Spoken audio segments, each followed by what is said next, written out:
Olá, pessoal. Bom dia, bom dia. Bom dia, Manaíra. Tudo bem? Bom dia a todos. Obrigada, George, por mais uma manhã de sábado aí para a gente tentar capacitar e melhorar nossa instituição, né, nossos docentes. Hoje a gente está aqui com a Luísa Rodrigues, né, que é secretária do Departamento de Integração Curricular. Bom dia, Luísa. Tudo certo? Está escutando a gente direitinho aí? Estou ouvindo direitinho. Vocês estão me ouvindo? Eu estou te escutando. Tá ótimo. Bom dia, obrigada pelo convite. Esse tema, ele foi inclusive abordado, né, Luísa, na semana de planejamento docente para o curso de medicina. A gente teve que fazer uma separação por questão de calendário, então as temáticas foram diferentes, foi abrangendo, mas teve tanta repercussão, né, e um assunto tão abrangente que a gente optou assim por poder repetir, por se dizer, né, para poder aprofundar um pouquinho mais. Eu particularmente adoro. É um desafio falar disso. Geralmente, quando eu falo de tecnologia, tudo trava, né? Então é um risco grande que se tem. É Mas para possível. nós é uma grande alegria poder te ver aqui de novo, encontrar, poder discutir um pouco. Eu que agradeço. Obrigada mesmo. Lu, muito obrigada, seja muito bem-vinda, a casa é sua. Um tema que você ajuda tanto a gente desde o início da integração curricular, da medicina baseada em evidências, e outros cursos que também você às vezes alguma ajuda. Então, seja muito bem-vinda, a casa é sua. Ajude a gente a entender melhor as ferramentas de educação, como otimizar o nosso tempo utilizando elas de forma positiva, de comunicação com o aluno. Aí, ó, só porque a gente falou. É um prazer te ter. Deu, Caiu? deu uma travadinha, desculpa, Ai, Maraí. desculpa. É um prazer te ter aqui conosco. Seja muito bem-vinda. Obrigada, Maraíra, agradeço. Eu quero falar mesmo da perspectiva de professora, né? Assim, não sou especialista no assunto, sou médica, professora, igual vocês aqui, então, na verdade, veio muito da necessidade e da curiosidade, que eu sou curiosa, isso eu sou mesmo. Então, eu vou compartilhar minha tela aqui. A gente Fique à vontade. foi, a gente foi aprendendo junto e se ajudando, né? Deixa eu ver aqui qual que é que ele vai. Essa Janelitia, cadê você? Vamos ver se é essa aqui.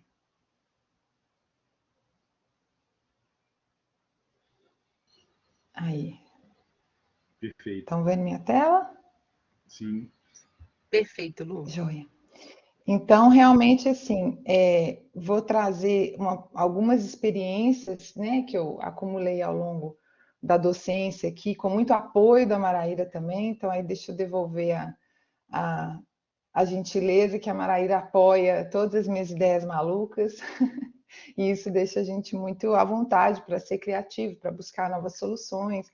Então, ao longo da nossa experiência juntos aqui, né, tanto na DIC quanto na medicina baseada em evidência, eu fui criando e aprendendo e dividindo isso com o grupo e a gente foi crescendo juntas. Então, em parte, isso é porque a criatividade rola solta, porque a Maraíra nos apoia muito nessas coisas. Então, isso é uma grande qualidade da nossa chefe aí. Então, vou falar um pouco dessas tecnologias a partir de uma experiência de docente e, como eu disse, a partir da necessidade e da curiosidade. Deixa eu ver se eu consigo passar aqui. Não está passando, tá? Não, né? Deixa eu ver. Agora foi. Não, agora Bom, foi. então, agora foi, né? Isso. Então, assim, para começar, a gente está no século XXI, né, educando adultos. Então, acho que a versão da docência hoje, ou do próprio professor, do docente, é uma versão um pouco diferente, né, dessa versão tradicional aí, o professor ali na frente, né, dando aula expositiva, né, e os alunos ali numa posição passiva de receber, né, esse conhecimento. Então, hoje, né, o professor ou a professora tem que ter um pensamento crítico, tem que saber colaborar, a gente precisa se comunicar bem uns com os outros e com os próprios alunos, precisamos ser criativos, adaptáveis, né? Principalmente aí passamos pela pandemia, ainda estamos passando uma nova onda aí com novas variantes no horizonte. Então, a gente tem que ter essa adaptabilidade para dar conta de lidar com os desafios que vão aparecendo. E a destreza tecnológica, né, que é um imperativo do nosso tempo, não só na docência, como em qualquer outro contexto da vida, né, profissional ou não. Já está sendo dito há algum tempo que aprender a programar para os filhos da nossa geração vai ser igual aprender inglês era na nossa geração, que era uma ferramenta de muito valor no mercado profissional e na vida pessoal também. Então, é a destreza tecnológica que a gente gasta mais tempo, perdão, para se atualizar. Os filhos da nossa geração já são letrados, né, de uma forma mais intensa. Então, para a gente não abandonar, principalmente porque nós vamos estar educando esses adultos, né, lá na faculdade, que são de outra geração, para a gente não se distanciar demais da realidade discursiva desse público, a gente precisa se atualizar, né? Então, tem que ter um investimento para aprender, mas no fim das contas poupa muito tempo no dia a dia. Então, o investimento que a gente gasta para aprender, ou que a gente gasta não, né, que a gente põe para aprender, ele é muito menor do que o benefício que a gente ganha poupando tempo no dia a dia e tendo mais recursos para explorar, tanto em sala de aula, quanto entre os professores, nos departamentos, entre as pessoas que compartilham, e podendo tornar as aulas um pouco mais dinâmicas. Então, a gente sai desse modelo antigo aí e vai para um modelo mais atual de educação de adultos, que é um modelo mais cooperativo, integrativo, e que todas as partes envolvidas estão horizontalmente envolvidas na construção do conhecimento. Então, assim, vou dar o exemplo, né? O que a gente fez nessas perspectivas de capacitar ou da gente criar uma destreza tecnológica. Os workshops da DIC, né? O primeiro foi lá um pouquinho antes da pandemia começar, e a gente decidiu, pela necessidade do grupo, pela necessidade da disciplina, a gente que precisa, né, chama disciplina de integração curricular, então, além de integrar os conteúdos, a gente precisava integrar os professores, né, então, os docentes de cada período precisa estar muito alinhado entre si e com o seu próprio conteudista, por causa do modelo da disciplina mesmo, e aí a gente decidiu, por necessidade, criar esse workshop, que tinha como ideia apresentar a metodologia ativa, que é a que a gente usa, né, a TBL, e também ouvir as experiências e, no fim das contas, também aprender um pouco os recursos tecnológicos que a gente pretendia usar. Então, só para ilustrar e morrer de saudade aí, o nosso primeiro workshop, depois a gente teve ainda mais um presencial. Esse acho que foi um encontro de fim de ano, se não me engano. Então, tem muita gente aí que já não está mais na DIC, mas tem muitas guerreiras aí que persistem.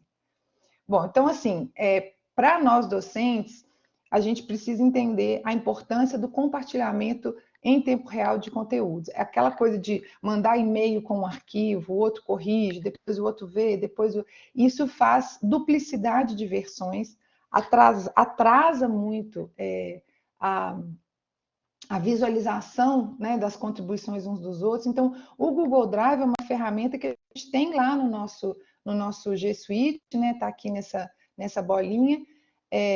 No e-mail da faculdade, a gente tem acesso ao Google Drive, que é essa pastinha, esse triangulinho aqui, muita gente já conhece, mas para quem não conhece, é muito importante aprender a usar esses recursos do G Suite. Eu vou falar de vários deles aqui. Então, alguns aspectos importantes do Drive é que não só quando a gente compartilha o acesso a ele, é como se fosse um antigo Dropbox que a gente tinha, só que mais eficiente, ainda tem, parece, mas mais eficiente e dentro do nosso ambiente corporativo, né, dentro do ambiente da faculdade, que protege muito o acesso aos dados. Na hora de compartilhar, a gente pode, inclusive, restringir o acesso somente a pessoas com o e-mail da Feluma. Então, a gente consegue ter segurança no compartilhamento e no acesso às informações. As outras coisas são documentos Google, planilhas Google, apresentações Google, ou seja, são as versões do Word, Excel e PowerPoint do Drive, né, do Google Docs, que quando armazenados dentro do Drive, nesses formatos, que você pode subir um PowerPoint para o Drive e transformar ele em apresentações Google, ele inclusive nem ocupa espaço, né? Então a gente otimiza aí o armazenamento também. Então, são coisas que a gente pode, mais para frente, conforme for, explicar melhor, mas para poder ilustrar, né? Então, aqui só um exemplo de uma pasta compartilhada, 7º período, o semestre, o caso, né? No caso da integração, a gente faz a aula por casos, e aqui esses bonequinhos mostram quantas pessoas, né, que está compartilhado com algumas pessoas. Opa, desculpa. Então, a gente consegue compartilhar pastas, as apresentações Google, PDFs e as orientações em Word.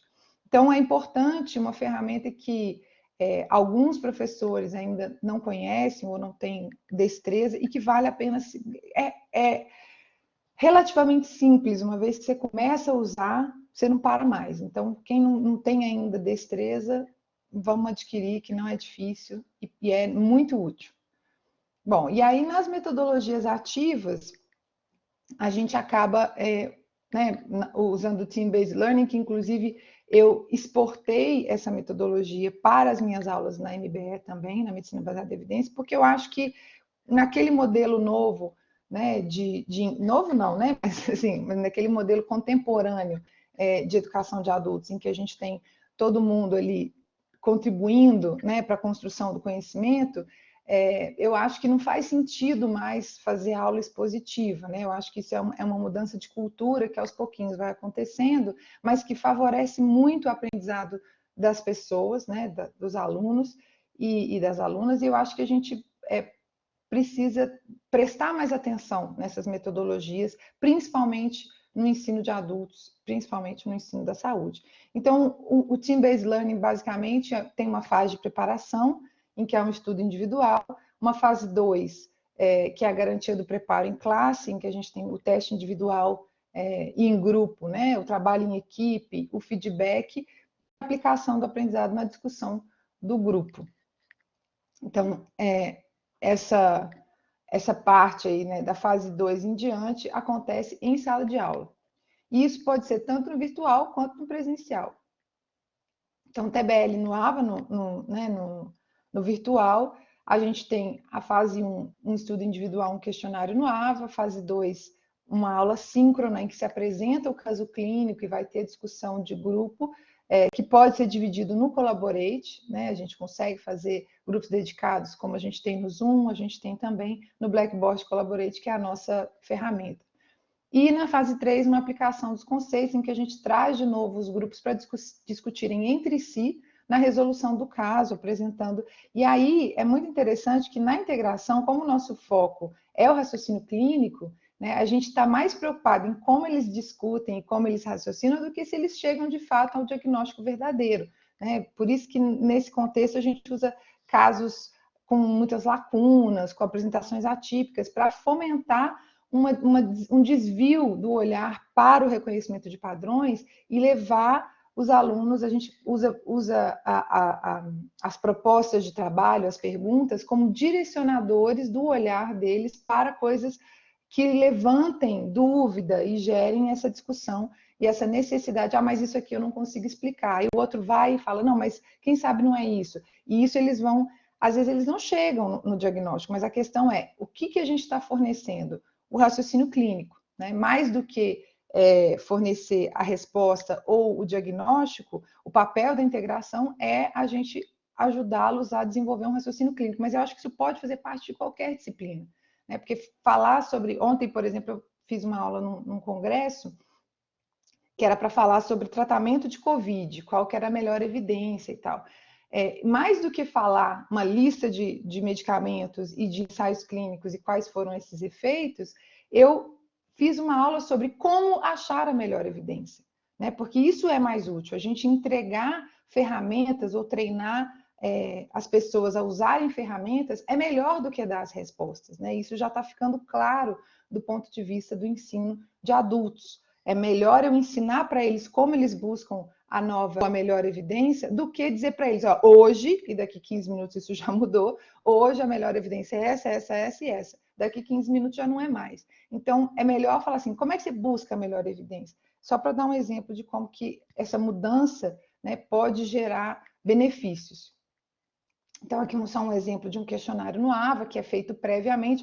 Em geral, esse questionário ou esse preparo prévio tem perguntas direcionadoras também, né, do conteúdo que vale a pena eles darem uma preparada para chegar com alguma bagagem na discussão de grupo.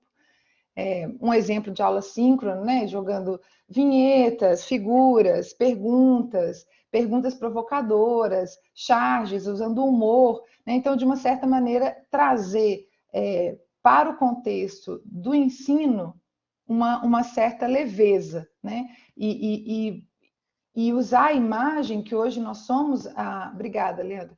Nós somos a sociedade da imagem, né? O momento contemporâneo é o uso da imagem. Como que a gente usa essa imagem para fomentar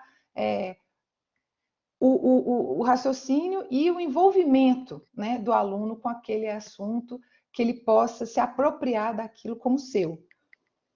Bom, então aqui um exemplinho, no Collaborate, lá no Blackboard, a gente tem os grupos dedicados, que a gente consegue dividi-los, então aqui no momento do trabalho em grupo, esse slide fica na sala principal, e eles podem acessar a qualquer momento.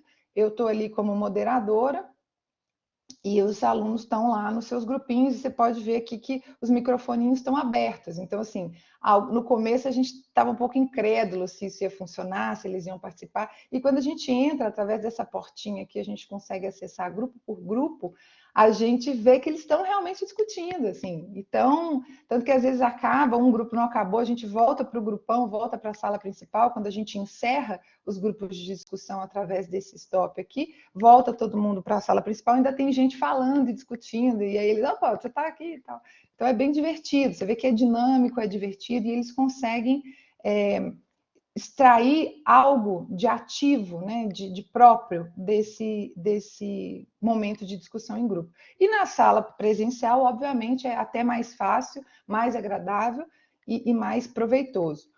E a gente usa também, por exemplo, o quadro branco, que é uma forma de compartilhar, né, de escrever em tempo real, a gente desenha, eles desenham, pode desenhar mão livre, que eu particularmente não tenho muita facilidade, mas a gente pode usar a ferramenta do texto aqui, em que a gente produz algo desse tipo, em que cada grupo tem uma cor, e aí eles mesmos vão se relacionando e fazendo setinhas e apontando.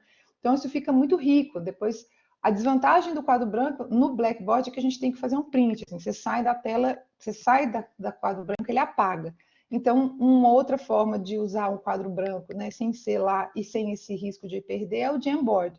Também lá no nosso Google Suite, tem lá nas nossas ferramentas esse Jamboard, que é nada mais, nada menos que um slide colaborativo, que a gente pode fazer mais de uma página, como eu demonstrei aí, e dá para fazer a mesma coisa, divide, né? Então, a gente tem uma fase 1, fase 2 da discussão, cada um deles contribuindo, tanto eles podem acessar, né? A gente pode compartilhar com eles, né? Ou com qualquer pessoa, então pode ser qualquer pessoa com o link, ou nessa caixinha aqui a gente edita,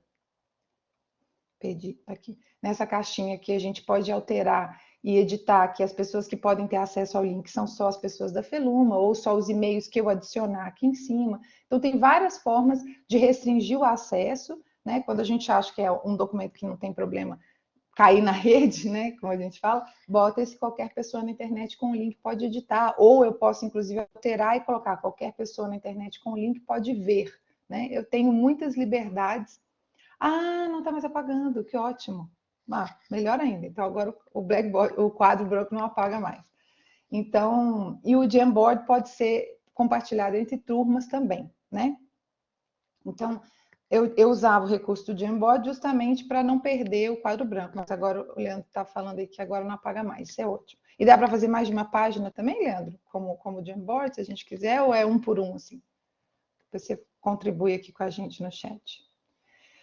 Bom, no final, uma forma importante das metodologias ativas é que no final haja um debriefing, né? Assim, uma organização, um feedback final das informações que foram compartilhadas, o que ficou em lacuna, porque o nosso papel, assim, como professores, né, não é dar as respostas ou saber todas as respostas para todas as perguntas. Foi o Leonardo, desculpe. Então, a gente não tem que ir lá estar como o dono do saber, ou a pessoa que sabe tudo, ou se sentir constrangido por ter uma pergunta que a gente não sabe responder. Esse não é mais o nosso papel. né? Assim, a gente ter dúvidas, a gente compartilhar nossas dificuldades e a gente dar conta de buscar a resposta ativamente com eles, a gente pode crescer. O Leonardo está dizendo que só consegue usar uma página mesmo. Então, em relação ao Blackboard, a gente tem... Eu também faço print, exatamente. Então, o Jamboard dá essa vantagem de que não precisa fazer o print, pode usar mais uma página e você pode compartilhar. Então, voltando ao feedback final, a gente consegue organizar essa informação e identificar as lacunas, onde que a gente precisa buscar conhecimento e talvez até modelar como que a gente busca as respostas que a gente não sabe. Porque no nosso dia a dia, né, eu falando como médica também, no meu cotidiano tem muitos momentos em que eu não sei o que fazer, ou que eu não tenho ideia do que o paciente traz como queixa e como que isso correlaciona com o exame físico dele, eu não consigo explicar. E eu tenho que buscar ativamente o meu conhecimento para a minha prática profissional, tanto docente quanto médica. E às vezes modelar esse conforto com a dúvida talvez amplie o olhar deles, né, para as próprias dúvidas. Na vida real, a gente vai muitas vezes conversar com um colega, ir no UpToDate, ir no PubMed, buscar uma diretriz baseada em evidência. A gente vai fazer isso. Então, fingir que a gente sabe tudo e se sentir constrangido por uma pergunta que a gente não sabe responder, não cabe mais no modelo contemporâneo, né? Assim, o Google está aí para ser para todo mundo, né? O conhecimento e ser questionado também, falar uma coisa e depois eles falavam assim, mas eu li em tal lugar. Ótimo, então vamos incorporar. Que lugar? É uma fonte confiável? Olha só, gente, falei uma coisa aqui, mas o colega está trazendo uma contribuição importante para a gente aprender junto. Não tem que ter, eu que estou falando, a autoridade sou eu. Não precisa dessa postura, né? Isso enfraquece aquela engrenagemzinha em que todo mundo contribui. Se a gente se coloca num lugar de autoridade, a gente perde a oportunidade, inclusive, de aprender. Bom, então, aí só mostrando o debriefing, né, compartilhado com as professoras e com a possibilidade de compartilhar com outras pessoas também. Bom, temos outros recursos também, né, assim, no caso, por exemplo, a gamificação, né, eu queria, nesse ponto, eu agradeço a Ana Maria e a Luciana Silveira, né, da DIC, que a gente refletiu muito sobre isso juntas, que o Bakhtin, que é um filósofo russo, ele fala que todas as esferas de atividade humana estão ligadas pela palavra, né? E que cada esfera produz seus repertórios de discurso relativamente estáveis, que são os gêneros de discurso.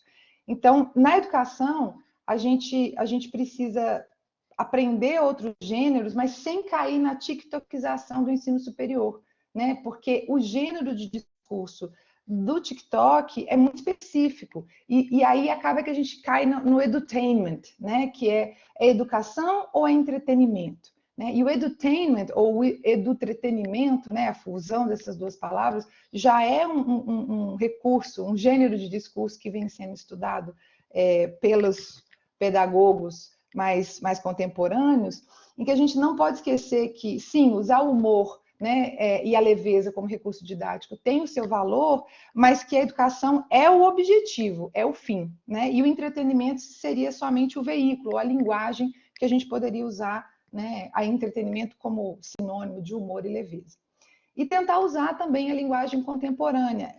Tem um estudo que fala que quanto mais cedo quando a pessoa se muda para um outro lugar, com outro sotaque do que o que ela tem da origem dela, quanto mais rápido ela aprende o sotaque, mais envolvida ela, isso mesmo, é o nosso grande desafio.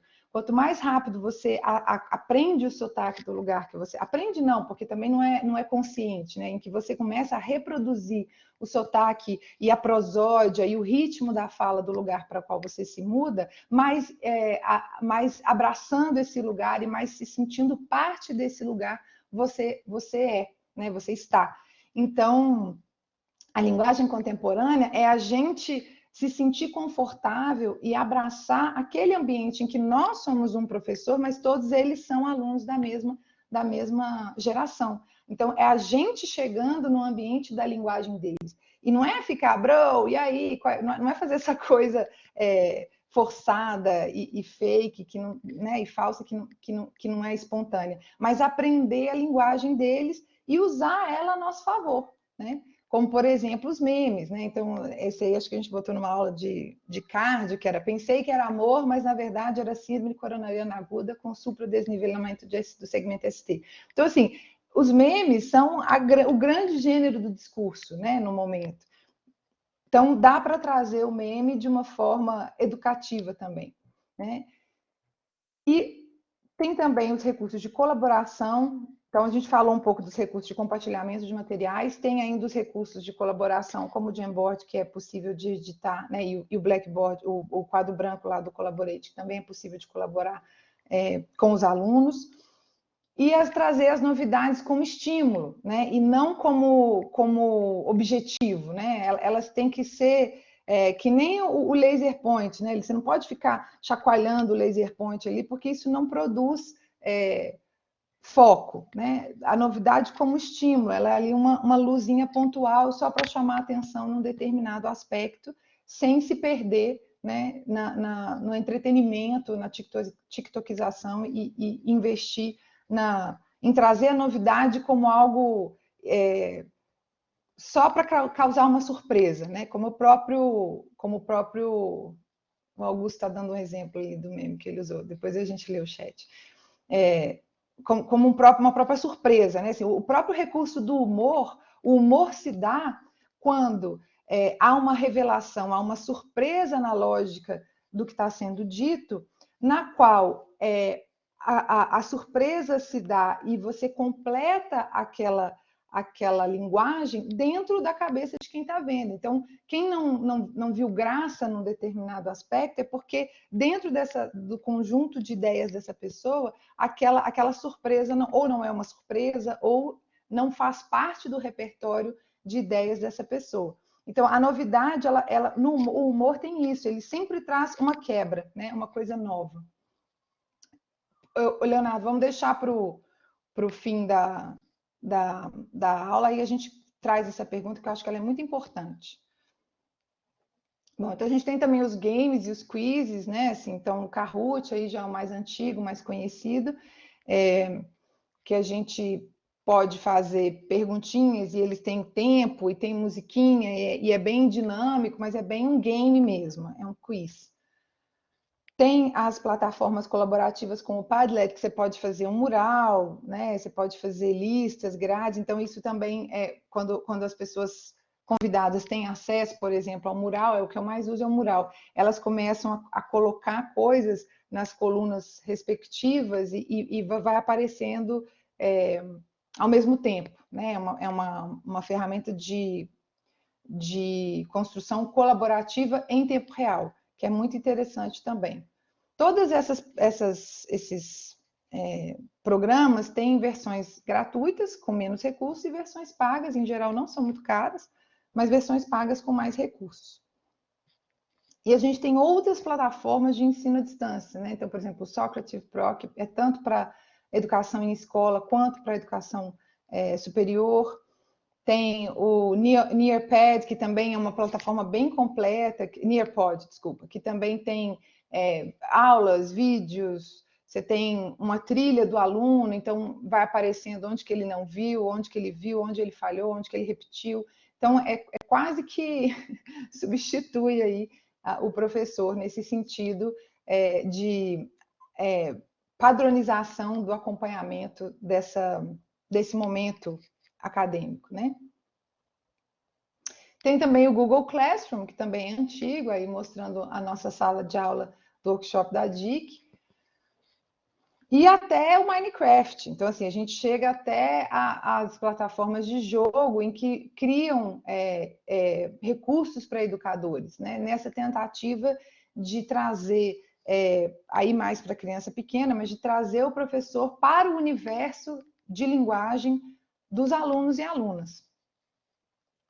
E as aulas síncronas? Então, aqui eu também sempre faço um parênteses, né? Que eu acho que na atualidade o virtual e o real, né? Que hoje a gente chama de presencial, já tinham limites tênues, né? A pandemia intensificou isso e me parece que a distinção do virtual hoje para o real se dá mais pela sincronicidade, pela presença do outro ao mesmo tempo, ao vivo, do que pelo meio no qual o encontro se dá. Então, da minha perspectiva pedagógica, que é uma perspectiva de construção coletiva do conhecimento, eu percebo que tem uma potência didática maior numa aula síncrona do que numa aula assíncrona, do ponto de vista de potência didática, de encontro acadêmico, né? A videoaula ela pode ser muito útil como um veículo de transmissão de conteúdos, mas é uma experiência solitária, né? E a experiência acadêmica, a experiência da videoaula, de aprender por um vídeo, é uma experiência solitária. E a experiência acadêmica, ela em especial na área da saúde, né, em que a gente passa muito mais do que conteúdos, né, é uma experiência mais ampla e mais complexa do que simplesmente a transmissão eficiente de conteúdos, né? É um encontro humano, é um encontro social, no qual são construídas relações e conhecimento, né? A gente tem, principalmente na área da saúde, a gente tem aí a necessidade de modelar muitas coisas para os nossos alunos, que serão, né, alunos e alunas que serão médicos e médicas no futuro.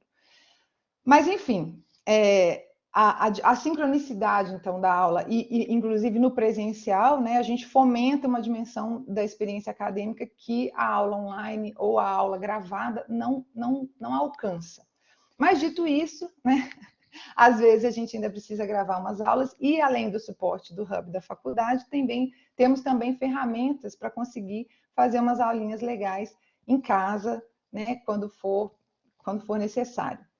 Então, tem o Edpuzzle, que você pode fazer de várias maneiras e pode, inclusive, compartilhar aulas com outras pessoas. Tem também uma versão gratuita e uma versão paga. E um que eu tenho usado, que é o Screencastify, que é um plugin do Google Chrome, que você consegue incluir ele lá. Inclusive, você já gera um vídeo com link para o Drive, em que você consegue editar de forma muito fácil. Assim, para quem não tem muita destreza, né, com edição de vídeo, de áudio, acaba que, para mim, como usuária básica, né, dessas ferramentas, ele foi muito útil. A versão paga te dá um limite aí de tempo do vídeo e a versão gratuita. E a versão paga te deixa fazer coisas maiores. Mas, de todo jeito, eu acho que, do ponto de vista da educação, vídeos mais curtos, né, e mais objetivos tendem a ser mais bem aproveitados do que longas aulas discursivas, né, online, gravadas. A gente tem também as apresentações interativas e as enquetes, né? Então, o Mentimeter aí, o mais antigo e muito conhecido de todos nós, que a gente consegue fazer nuvem de palavras, consegue fazer visualizações em tempo real das respostas, e o próprio formulário Google, né? Na hora que eles respondem, você consegue ali mostrar uma análise quantitativa rápida das respostas, compartilhando a sua tela através das próprias respostas do formulário Google. Tem também o Plickers, que é uma forma de você fazer como se fosse o Kahoot, mas, na verdade, quem lê para o presencial, né? Quem lê a cartinha como se fosse um QR Code que os alunos levantam é o professor, então distribui-se essas cartas aqui na pandemia, né? A gente não vai ficar aí trocando objetos, mas para um momento futuro em que a gente retome, isso passa a ser um recurso também. Aqui o exemplo está mais com crianças pequenas, porque eu acho que cabe mais, né?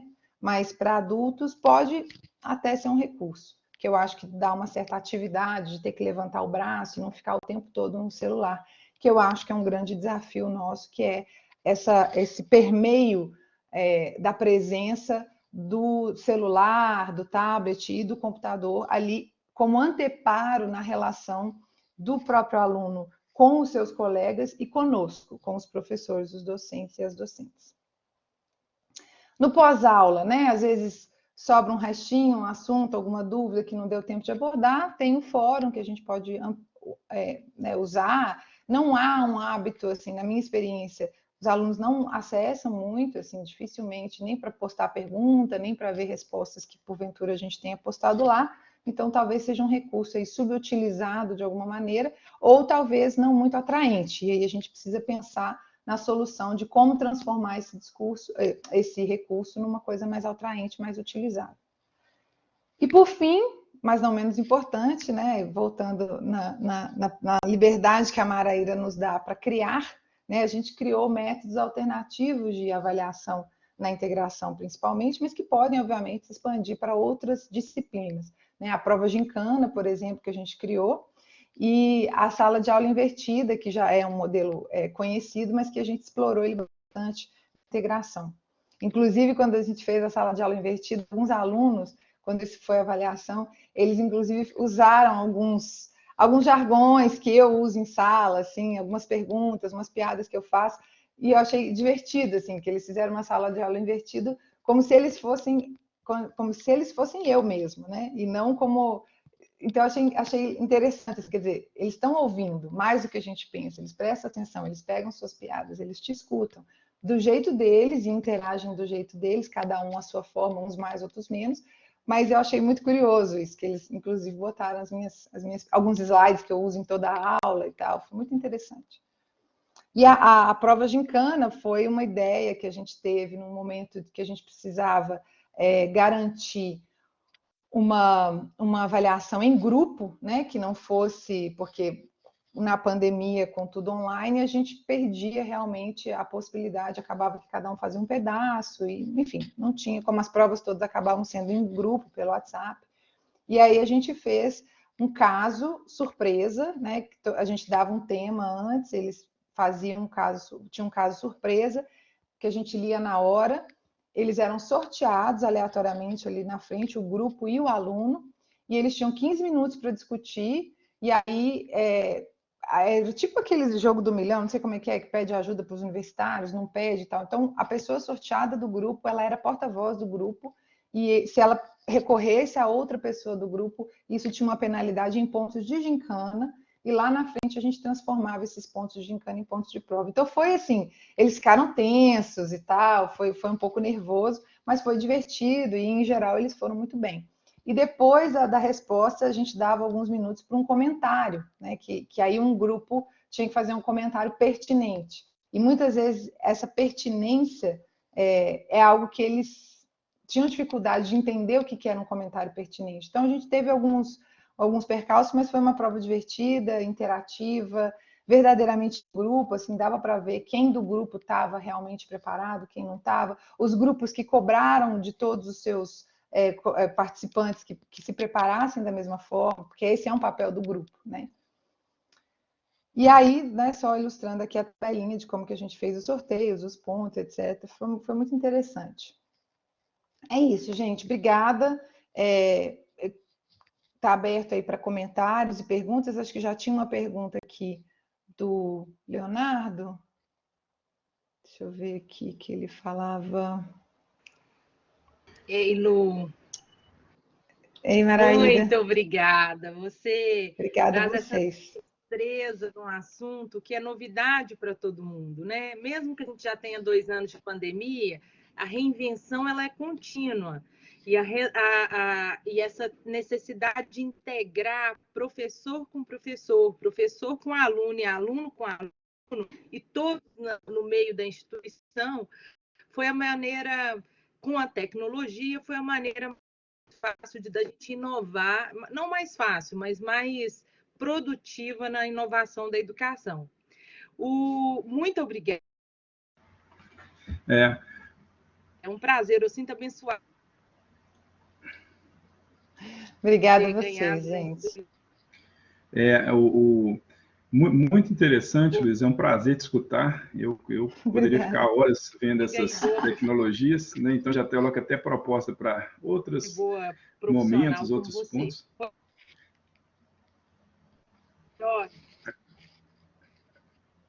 Vocês acham que tem tempo? Tem um tempinho para a gente ver perguntas. Né? Eu queria só agradecer. Né? A gente torce muito para o ano que vem, se Deus quiser, retome o presencial, né? Mas é uma reflexão que é importante a gente até trazer. O que disso que vai ficar para o futuro, né? Obviamente foi muito sofrido, porque a gente enfrentou uma situação conflituosa, junto com uma mudança de comportamento brusca. Então, teve coisas que a gente ficou até com ranço daquilo. Mas tem coisas que são muito positivas e podem ser perpetuadas. Um canal de comunicação, por exemplo, com os alunos remotos, que seja o Moodle ou outras plataformas, igual você colocou, eu acho essencial. Né? Então, a pandemia veio como uma imposição da inserção da tecnologia. E isso eu acredito vai ser positivo, é um prazer escutar. E eu acho muito legal um professor contar da sua experiência, igual você começou no início, falando que não é uma especialista nisso, né? Porque isso é uma troca. E aí as suas experiências, o que deu certo, o que não, e aí cada professor verifica o que pode ser aplicado para ele. Eu acho que é assim que a gente constrói nas capacitações, né? Com trocas. Tem um filósofo que eu acompanho, chama Pedro Calabás, ele fala da inteligência colaborativa, para a gente poder crescer exatamente, a gente poder discutir isso aqui, né? Sozinho ninguém consegue construir muito, mas trocando, vendo o que deu certo, o que deu errado, a gente consegue seguir mais aqui. Né? A pergunta do Léo, Luísa, era o que seria a eu acho que eu nem consigo falar direito, tiktokização do ensino. Ô, Léo, eu vou me arriscar a te falar o que eu penso disso, tá? Eu acho que várias pessoas têm versões e visões, e eu não estou dizendo necessariamente que é uma coisa ruim, tá, Léo? Eu estou dizendo a minha visão, assim. Eu acho que a tiktokização é quando a gente troca o meio pela mensagem, sabe? Assim, na minha impressão, o TikTok, a dancinha, a musiquinha, é mais importante do que o que está sendo dito, ou seja, entreter acaba sendo mais importante. A pessoa rir, dar like e compartilhar é mais importante do que a mensagem que você está passando ali. Então, no sentido do edutainment, né, assim, da gente tentar não achar que é nosso papel ficar fazendo bilu-bilu para o aluno, para ele se envolver. Né? Assim, não é, a gente não é palhaço de circo, a gente é docente. Então, existe uma seriedade, né, na transmissão do conhecimento, principalmente em saúde, né, que eu acho que ela tem que ser respeitada, mas não abrindo mão do humor e da leveza. É isso que eu estou tentando dizer. Assim, a tiktokização eu vejo como uma banalização e uma ênfase na forma, né, e não no conteúdo, e uma redução muito, redução em pouco tempo mesmo, assim, determinados assuntos, né, assim, 40 minutos aqui para falar um pouco dessa experiência, são determinados assuntos, eles requerem um pouquinho mais de elaboração de linguagem mesmo, de recurso, de descrição, né? Eu acho que o uso da palavra está ficando muito restrito, né, no contexto da contemporaneidade. A gente tecla cada vez menos palavras, a gente faz cada vez menos escrita mesmo. Assim. Então, eu vejo uma capacidade de comunicar e interagir muito grande através de WhatsApps, chats, não sei o quê, mas, ao mesmo tempo, uma pobreza da linguagem, né? Um empobrecimento da articulação das palavras e sentimentos. Né? Assim, um emoji, ele pode ser um recurso adicional, mas ele não é um recurso que substitua a palavra ou a linguagem, de certa maneira. Então, é isso que eu entendo, Léo, mas eu não estou fazendo aqui um juízo de valor, tá? Eu não acho que é ruim. Eu acho que eu, como docente, não acho que seja um recurso válido, nem que não é válido, não acho que seja um recurso ideal, sabe? Acho que é um recurso que empobrece um pouco a necessidade que a gente tem, muitas vezes, de falar mais e de explicar mais e de fornecer. Inclusive, quando a gente pede para eles fazerem prova aberta, a dificuldade que os alunos tiveram, assim, nessa leva de correção de provas abertas. Eu corrigi 200 provas, quase 200 provas, não, quase, enfim, muitas provas da MBE, não lembro quantas, mas eu corrigi muitas provas da MBE e eu vi que muitas vezes a dificuldade deles não era o conceito, era a articulação em palavras do conceito. Então, de uma certa maneira, você infere alguma coisa que o aluno está dizendo, mas ele não está dizendo. E isso é um problema quando a gente vai fazer prova aberta, porque assim, qual vai ser a minha régua? Né? Porque eu, Luísa, posso inferir de um jeito, o Jorge ou a Maraíra podem inferir de outro. Se não está lá escrito, se ele não está dizendo, a gente não tem como saber se ele realmente sabe. Tem como. Então, para mim, a dificuldade que eu vi maior dos alunos é articular em palavras os recursos que eles já pegaram, os conceitos que a maioria deles já pegou. Então, é mais ou menos isso que eu penso. Vocês têm mais alguma pergunta? Boa. Acho que não, né? Tem mais uma pergunta. Tem? Pode falar. Tem, mas acho que o Leandro levantou a mão. Quer falar alguma coisa aí, Leandro? Pode falar, Leandro.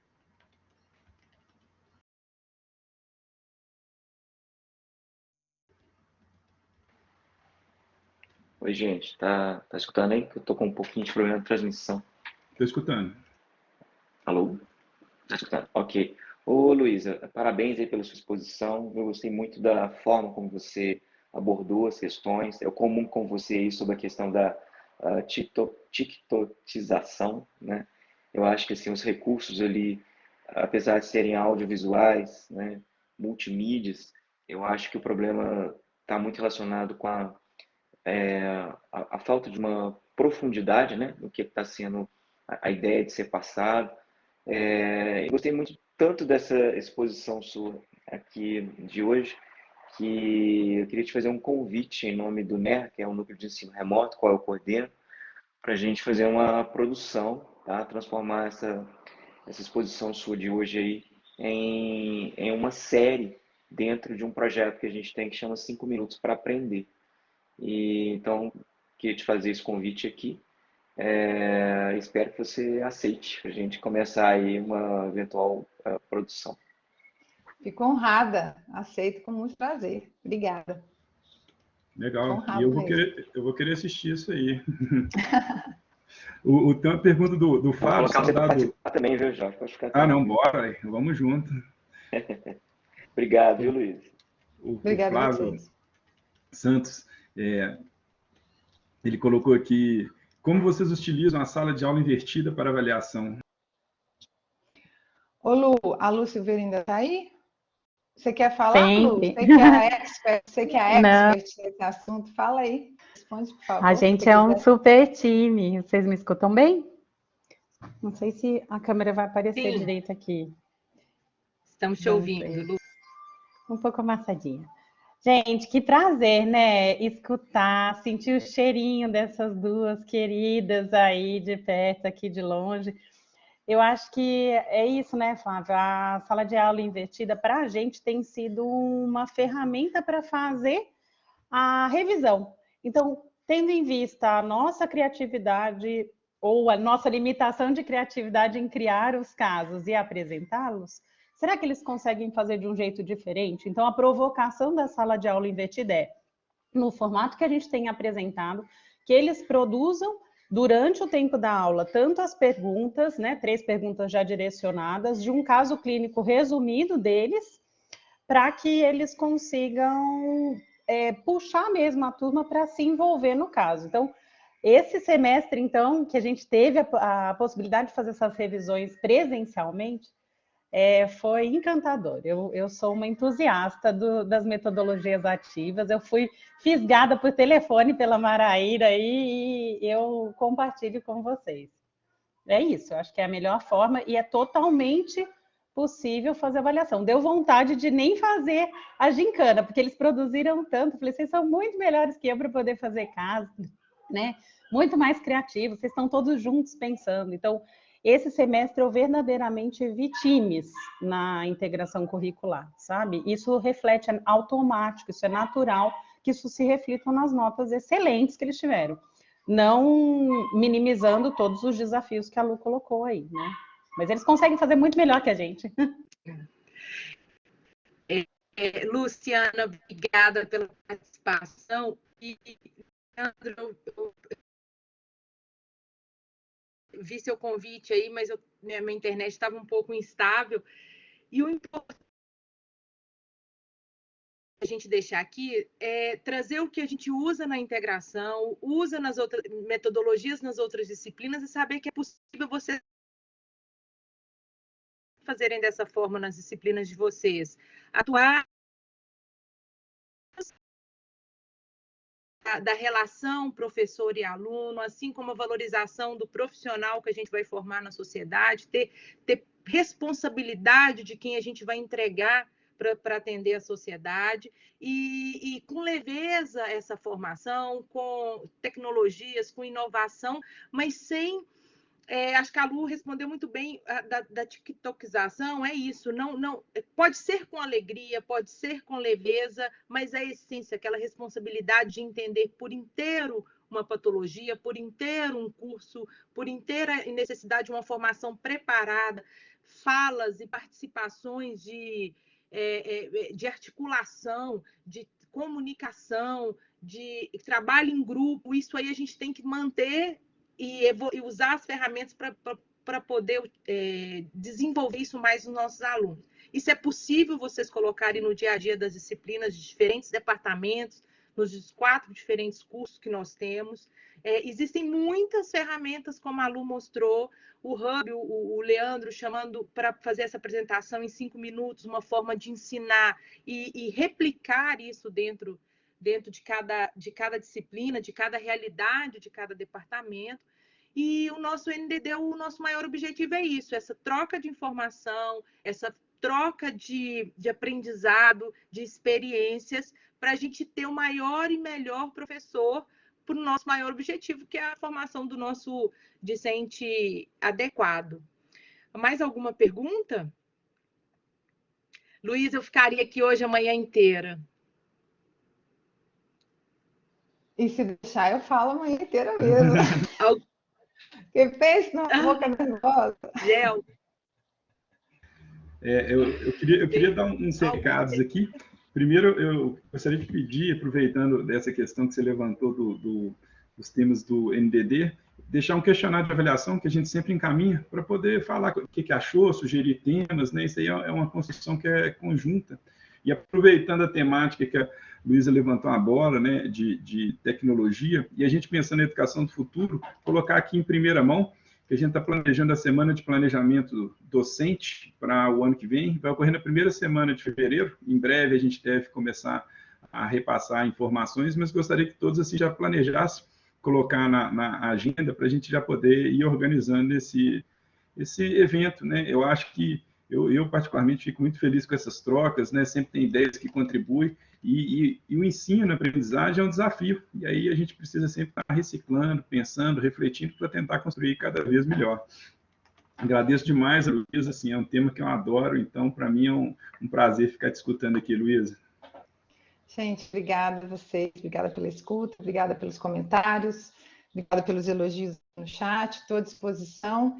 E queria também assim, lembrar que a gente está aí com uma onda nova na Europa, então o quanto isso vai nos afetar ou não, a gente não sabe, e que talvez seja importante a gente, como instituição, né, se preparar com um pouquinho mais de calma, mesmo que não venha um novo lockdown para nós, né, mas a gente já tem um plano B mais estruturado que incorpore os erros do passado, né? O que foi difícil para nós, o que foi difícil para os alunos, o que funcionou, o que não funcionou. Talvez fazer uma grande reunião, né, de todo mundo para a gente conseguir ter antes que venha, se vier, tomara que não venha, mas antes que venha, se vier, né, agora ou no futuro, a gente já ter um pouquinho de cada disciplina contribuindo, um pouquinho de cada departamento, que agora é departamento, estou acostumando aí com as novas linguagens, mas cada departamento contribuir com aquilo que funcionou, porque cada departamento tem também sua especificidade, né? Por exemplo, eu sou professora da DIC e da MBE. São mundos completamente diferentes, né? São formas de ensinar, são assuntos diferentes, são objetivos de aprendizagem completamente diferentes, mas cada um deles tem algo a dizer sobre como foi o ensino remoto, né? Então, como o Leandro está colocando aqui, né? O método, que no futuro a gente vai ter essas salas virtuais e as pessoas interagindo lá dentro, né, de forma virtual também. Eu acho que isso vai acontecer no futuro próximo, mas eu acho que isso tem uma perda também. A gente não pode esquecer que a ocitocina só é liberada na presença física do outro ser humano, né? E que a ocitocina é um modulador da nossa humanidade. Então, estar junto fisicamente, como eu falei, vai além, né, da experiência acadêmica, né? Ela compõe também uma experiência humana. E eu acho que, claro que a gente pode otimizar esses encontros, que eu acho que é isso que essa minha fala tentou trazer. A gente não precisa ficar dando aula de critérios diagnósticos do lúpus, a gente não precisa perder esse rico encontro humano com uma lista de coisas que é uma coisa passiva de se adquirir, né? Que ele fica ali olhando e você falando, ele pode ler isso num livro, ele pode ler isso num artigo, ele pode ler isso num resumo, mas a gente usar os encontros presenciais ou a presença de outros seres humanos, a liberação de citocina entre nós, como algo que favoreça o nosso crescimento humano, né? Como médicos que serão, como profissionais da saúde que serão. Essa humanidade está se perdendo um pouco. né? A gente vê a cultura do ódio, então a gente precisa realmente dessa ocitocina circulando aí e tentar otimizar as nossas presenças, né, para transformar a experiência acadêmica em algo mais rico. É isso que eu queria provocar vocês aí. Agradeço demais mais uma vez. Perfeito, Luiz. Aproveitar esse finalzinho, já que a Manaíra foi tanto citada, para puxar o saco dela aqui, né, que vem construindo o trabalho. Eu acho que se ela dá liberdade para criar, né, apesar dessa conceituação que foi estruturada, igual você colocou, departamento, chefe de departamento, é um papel de um líder, né, que permite essa inovação, e isso é fundamental para a criatividade, para a construção, para a transformação. Né? Ela vem trabalhando comigo há muito tempo, aproveitar esse momento para te deixar esses parabéns, Maíris, e agradecer por essa parceria que a gente vai construindo. Eu estou tão emocionado que a internet até caiu. E aproveitar uma grande líder.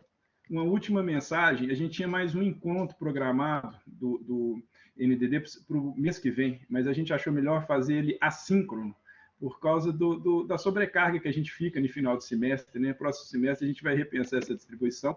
É uma temática extremamente importante, que é de avaliação, mas a gente achou mais prudente, né, colocar assim, que aí a pessoa consegue ver no momento que achar importante. Talvez a gente até retome em momentos futuros, mas dado que o segundo semestre é mais corrido e as aulas que ocorreram sábado, o que a gente tem percebido, né, Maraíra, que os professores estão precisando mais descansar, né? Então, a gente colocando assim, dá essa oportunidade, e aí a gente conversando com a Pauliane, que era a professora que queria conduzir isso, ela achou pertinente também. E aí, qualquer coisa, depois a gente, igual a Luísa colocou, 5 não tem maior potencialidade, mas isso é um tema que eu acho que é recorrente, igual a tecnologia, a gente possa explorar mais futuramente. Conseguimos escutar tudo que eu falei de você, Maraíra? Você falou que você ficou tão emocionado que essa internet até caiu. Acho que não tá ouvindo? Acho que a internet dela tá ruim. Depois a gente manda pelo Zap. Pessoal, gostaria de agradecer demais a todos os professores, né? Igual eu coloquei no final do semestre, quem é professor sabe, assim, a sobrecarga que a gente tem, começa a entrar período de avaliação, correção de prova, né, Luísa? 200 provas abertas. Então, é um momento em que a gente está assim, não precisando de umas férias, para colocar dessa forma. Então, agradeço muito esse acompanhamento, tenho certeza que foi um grande crescimento. Te agradeço demais, Luísa. Obrigado, um ótimo final de semana a todos. Bom final de semana, gente. Obrigada.